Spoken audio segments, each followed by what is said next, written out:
नमस्कार। आप देख रहे हैं प्राइम न्यूज धरनी हिंदी। आज हम आपके लिए देश दुनिया की 20 बड़ी खबरें लेकर आए हैं। आइए शुरू करते हैं आज की सुर्खियां। दिल्ली कूच पर निकले किसानों पर आंसू गैस के गोले, मार्च अस्थायी रूप से निलंबित।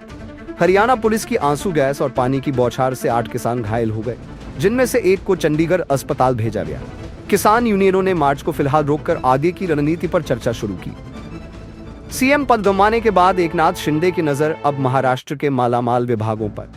पूर्व मुख्यमंत्री एकनाथ शिंदे ने डिप्टी सीएम बनने के बाद सिंचाई, पीडब्ल्यूडी और राजस्व जैसे धनाढ्य विभागों पर दावा किया है, लेकिन बीजेपी के मजबूत दबदबे के बीच उनकी मांगों पर सहमति बनाना आसान नहीं दिख रहा। महाराष्ट्र विधानसभा में डिप्टी स्पीकर पद की मांग, एमवीए नेताओं ने सीएम फडणवीस से की मुलाकात। महाविकास अघाड़ी एमवीए ने मुख्यमंत्री देवेंद्र फडणवीस से मिलकर डिप्टी स्पीकर पद की मांग की और स्पीकर का चुनाव निर्विरोध कराने का प्रस्ताव दिया। गठबंधन ने अपनी फ्लोर रणनीति पर चर्चा के लिए बैठक भी की। चोरी से पहले भगवान से मांगी माफी। मध्य प्रदेश में पेट्रोल पंप से 1.6 लाख रुपया की चोरी। मध्य प्रदेश के एक पेट्रोल पंप पर चोर ने चोरी करने से पहले भगवान के सामने माथा टेक कर आशीर्वाद मांगा। सीसीटीवी फुटेज में चोर 1.6 लाख रुपया चुराते और जाते समय फिर से पूजा करते हुए दिखा। पुलिस मामले की जांच में जुटी है। कुंभ मेला 2025 आस्था, आध्यात्म और चमत्कारिक महाकुंभ की अद्भुत गाथा। 2025 का महाकुंभ प्रयागराज के त्रिवेणी संगम पर 13 जनवरी से 26 फरवरी तक आयोजित होगा, जहां करोड़ों श्रद्धालु पवित्र स्नान कर मोक्ष की कामना करेंगे। यह आयोजन भारत की सांस्कृतिक विविधता, आध्यात्मिक शक्ति और धार्मिक एकता का प्रतीक है। अष्टलक्ष्मी महोत्सव में रैंप पर उतरे केंद्रीय मंत्री ज्योतिरादित्य सिंधिया और सुकांत मजूमदार। नई दिल्ली में आयोजित अष्टलक्ष्मी महोत्सव में केंद्रीय मंत्रियों ने पूर्वोत्तर भारत की पारंपरिक फैशन शैली को प्रमोट करते हुए रैंप वॉक किया। 3 दिवसीय महोत्सव पूर्वोत्तर की सांस्कृतिक विरासत, शिल्प और आर्थिक संभावनाओं को बढ़ावा देने का अनूठा मंच है। गुजरात टैक्स कटौती को लेकर ग्राहक ने बैंक मैनेजर को पीटा, पुलिस जांच में जुटी। अहमदाबाद के यूनियन बैंक में एक ग्राहक ने एफडी पर बड़ी टैक्स कटौती से नाराज होकर बैंक मैनेजर से मारपीट की। वडोदरा पुलिस ने मामला दर्ज कर जांच शुरू कर दी। वहीं पटना में सिबिल स्कोर को लेकर महिला मैनेजर को धमकाने का वीडियो भी वायरल हुआ। जम्मू कश्मीर के उधमपुर में 2 पुलिसकर्मियों की संदिग्ध आत्महत्या और हत्या का मामला। उधमपुर, जम्मू कश्मीर से एक दुखद खबर सामने आई है। आज सुबह 2 पुलिसकर्मियों के शव संदिग्ध परिस्थितियों में एक पुलिस वाहन से बरामद किए गए। अधिकारियों को शक है कि यह मामला आपसी झगड़े यानी फ्रेट्रिसाइड और आत्महत्या का है। रिपोर्ट के अनुसार यह घटना उधमपुर जिले के रहम्बल इलाके में हुई। यह पुलिसकर्मी सोपोर से तलवाड़ा ट्रेनिंग सेंटर जा रहे थे। उसी दौरान पुलिस वाहन में ही गोली चलने की आवाज सुनी गई। घटना सुबह 6:30 बजे की बताई जा रही है। पुलिस ने शुरुआती जांच में पाया कि इसमें AK-47 राइफल का इस्तेमाल किया गया।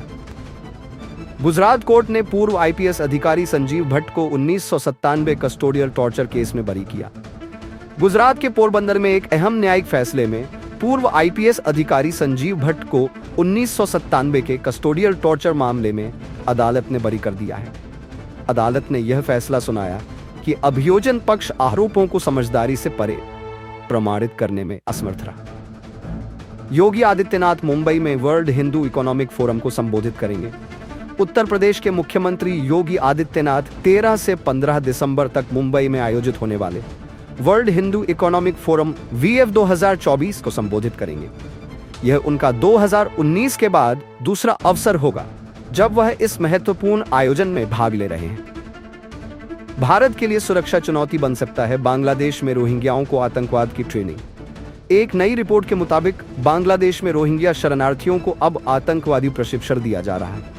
इस घटना के बाद भारत के लिए एक नई सुरक्षा चुनौती खड़ी हो गई है। खुफिया रिपोर्ट के मुताबिक बांग्लादेश में रोहिंग्याओं को आतंकवादियों की ट्रेनिंग दी जा रही है और उन्हें म्यांमार में चल रहे गृह युद्ध में भाग लेने के लिए भेजा जा रहा है। बांग्लादेश में शरणार्थी शिविरों में रोहिंग्याओं को अत्याधुनिक हथियारों का प्रशिक्षण दिया जा रहा है और इस पर कई रिपोर्ट्स प्रकाशित हो चुकी हैं। तमिलनाडु पुलिस ने नए यूपीआई स्कैम जंपर डिपॉजिट का चेतावनी जारी की। तमिलनाडु पुलिस की साइबर क्राइम विंग ने जंपर डिपॉजिट नामक एक नए स्कैम के बारे में चेतावनी जारी की है। यह धोखाधड़ी की तकनीक यूपीआई प्रणाली में मौजूद भरोसे का फायदा उठाती है। इस स्कैम में धोखेबाज पहले विक्टिम के बैंक अकाउंट में 5,000 रुपए के आसपास की एक छोटी सी राशि भेजता है। इस अप्रत्याशित डिपॉजिट के बाद विक्टिम को एक एसएमएस के जरिए नोटिफिकेशन मिलती है जो उन्हें अपने अकाउंट बैलेंस को चेक करने के लिए प्रेरित करती है। जैसे ही विक्टिम अपनी बैंकिंग ऐप खोलता है और डिपॉजिट की पुष्टि करने के लिए अपना पिन डालता है, धोखेबाज जल्दी से एक फ्रॉडुलेंट विथड्रॉल रिक्वेस्ट भेज देता है। जब विक्टिम इसे स्वीकृत करता है तो स्कैम करता उस रकम से कहीं अधिक राशि निकाल लेता है। ओडिशा सरकार का चेतावनी, 11 दिसंबर से ट्रांसफर किए गए ओएएस अधिकारियों की हो सकती है सस्पेंशन। ओडिशा सरकार ने राज्य के ओएएस अधिकारियों को कड़ी चेतावनी दी है। सरकार ने कहा है कि अगर वे 10 दिसंबर तक अपने नए ट्रांसफर किए गए स्थानों पर ज्वाइन नहीं करते तो उन्हें 11 दिसंबर से सस्पेंड किया जा सकता है। सीबीआई द्वारा भुवनेश्वर में बड़ी छापेमारी, 3 गिरफ्तार। जानिए पूरी खबर। भुवनेश्वर में सीबीआई की एक बड़ी कार्रवाई के बाद 3 लोगों को गिरफ्तार किया गया है। आज सीबीआई ने bridge and roof company limited के दफ्तर सहित 5 स्थानों पर छापेमारी की। केंद्रीय जांच ब्यूरो सीबीआई ने आज भुवनेश्वर में स्थित ब्रिज एंड रूफ को लिमिटेड के दफ्तर में छापेमारी की और 3 लोगों को गिरफ्तार किया। इसके अलावा सीबीआई ने भुवनेश्वर, कटक, चतरा और कोलकाता में भी एक साथ छापेमारी की। सीबीआई के मुताबिक ये छापेमारी एक 1.5 करोड़ रुपए के घूस सौदे से जुड़ी हुई है। इसने 12 लाख रुपए की घूस ली जा रही थी। सीबीआई ने इस मामले में एक 4 करोड़ रुपए की मर्सिडीज मेबैक कार भी जब्त की है जो घूस के लेन देन में शामिल थी। ओडिशा सीएम ने 800 रुपए की अतिरिक्त सहायता राशि का वितरण किया। किसानों को मिला एमएसपी का लाभ। ओडिशा के मुख्यमंत्री मोहन चरण मांझी ने रविवार को राज्य के किसानों को एक महत्वपूर्ण राहत दी है।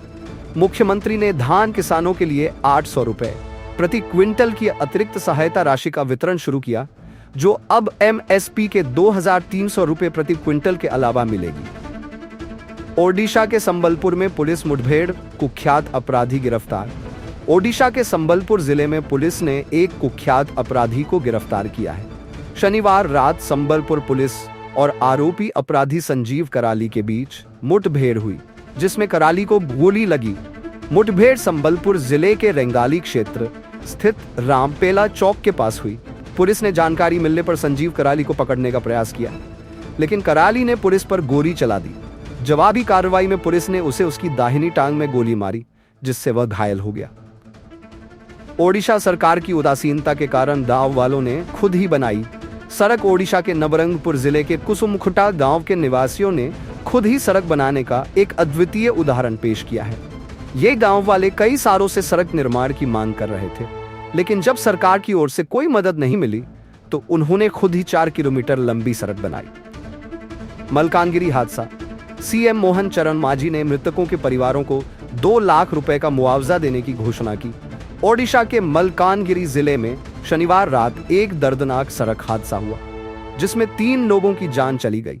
इस हादसे पर मुख्यमंत्री मोहन चरण मांझी ने गहरी संवेदना व्यक्त करते हुए मृतकों के परिजनों के लिए 2 लाख रुपए का मुआवजा देने की घोषणा की है। ओडिशा के बौद्ध जिले में अंतरजातीय विवाह के कारण महिला का शव घंटों पड़ा रहा। परिजनों ने नहीं किया अंतिम संस्कार। एक अजीब घटना में ओडिशा के बौद्ध जिले के बाघामुंडा गांव में एक वृद्ध महिला का शव 4 घंटे से अधिक समय तक बिना किसी ध्यान के पड़ा रहा, क्योंकि उसके परिवार और रिश्तेदारों ने सामाजिक दबाव के कारण उसका अंतिम संस्कार नहीं किया। यह घटना समाज में जातिवाद और भेदभाव की गहरी जड़ों को दिखाती है। किसी भी व्यक्ति का अंतिम संस्कार इस तरह से रोक देना अत्यंत दुखद है। यह घटना यह दर्शाती है कि हमें समाज में जातिवाद की मानसिकता को समाप्त करने और समानता की दिशा में कदम उठाने की आवश्यकता है। हमारे समाज में बदलाव की यह आवश्यकता और जातिवाद के खिलाफ लड़ाई निरंतर जारी रहनी चाहिए। प्राइम न्यूज धरनी हिंदी के साथ बने रहिए और ऐसी और खबरों के लिए हमारे साथ जुड़े रहिए। तो ये थी आज की 20 अहम खबरें। प्राइम न्यूज धरनी हिंदी के साथ जुड़े रहे।